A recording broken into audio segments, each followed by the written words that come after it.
Okay, so this is from inside the actor's studio, and the guest was Robin Williams. We're not watching the whole thing. I just want to show you the first few minutes of it.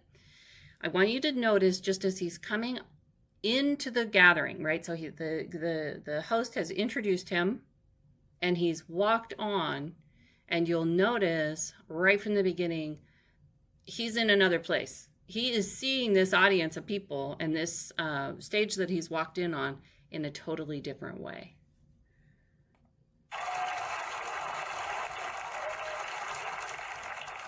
It is a great honor for me to be here in America for me in this lovely thing that looks like Billy Barty designed the Hollywood Bowl.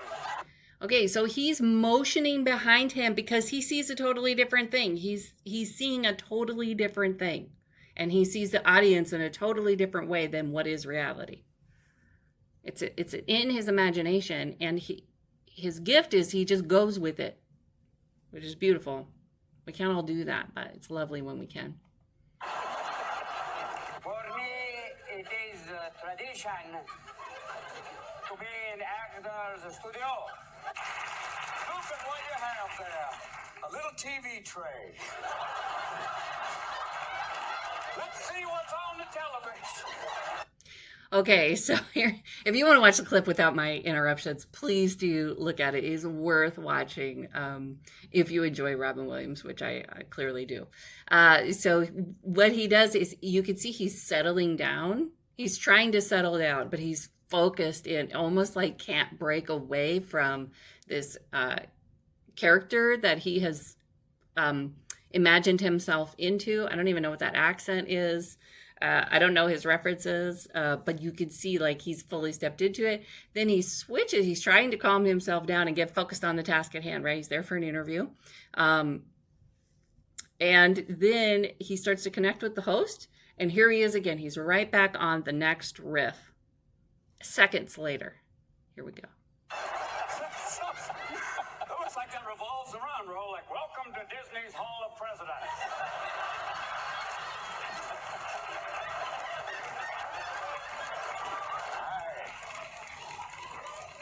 We have a long way to go, don't we?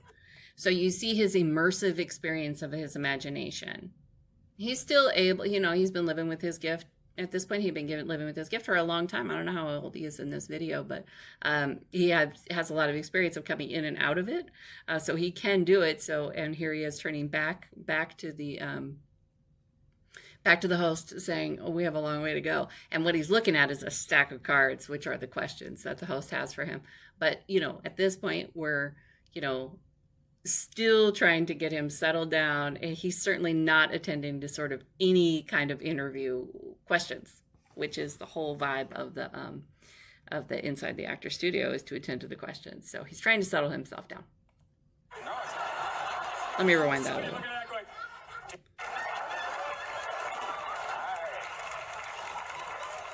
We have a long way to go, don't we? No. I saw you looking at that going, day one. I just want to thank the Reynolds Tobacco people. Now we're off onto another riff. Yeah, that's the ad. Okay, we're ready now. We're ready. Yes. Are you okay? And here we're going to go again. Maybe Jesus loves you. Right? Now he's a preacher. I know you believe. You believe in the power. I'm going to lay my hands on you, but first I'm going to do this.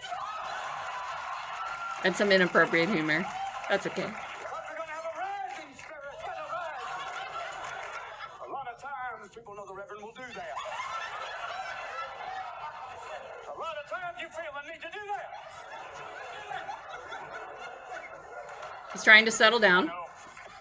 It's okay. How much money have we raised? Jump to another topic now. So he's gone to revivalist preacher. Now he's on to like telethon, like fundraiser. He's not done.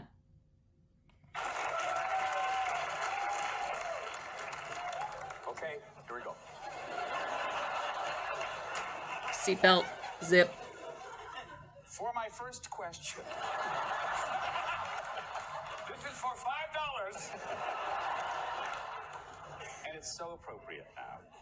When Mike Myers was here a few weeks ago, he spoke very eloquently and hilariously in praise of what he calls silly. There's a phrase you've used on a number of occasions to make us understand you. And that phrase is legalized insanity. Yes. Not that we need to ask now. I mean, what are we doing? Are we a dog? It may be superfluous, but what is legalized insanity? Well,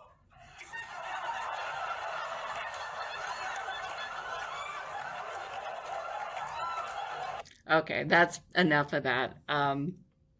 If you enjoyed that and you want to watch more of that, certainly go check out.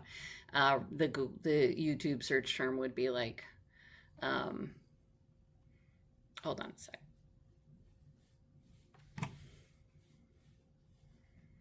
How do I get that off my screen? That's what I'm trying to figure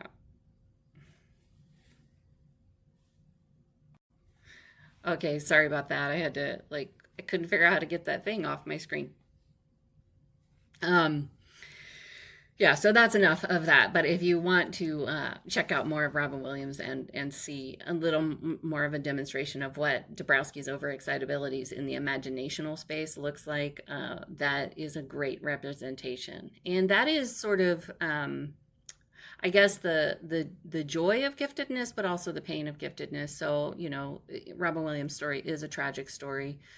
Even as he was living, before he passed, he experienced quite a bit of depression. And I got to think that maybe if he had been noticed for his giftedness early on, he might have been able to be sort of coached through those overexcitabilities and to understand that intensity. I mean, he made a great living out of it and he brought so much joy to the rest of us, but it also came with a great deal of internal suffering for him. And I like to think that maybe if he had gotten some, wait, is that the right phrasing? I like to think, I don't really like to think because it's a sad story. I do think that it's possible that had we known what giftedness looked like and the characteristics looked like, he might have been able to develop some different coping skills and not suffer throughout several areas of his life, including the tragic end of his life, had he gotten the support he needed. So, it is a heavy way to end this recording, which is not my intention. I want you to experience the joy of something like Robin Williams's gift.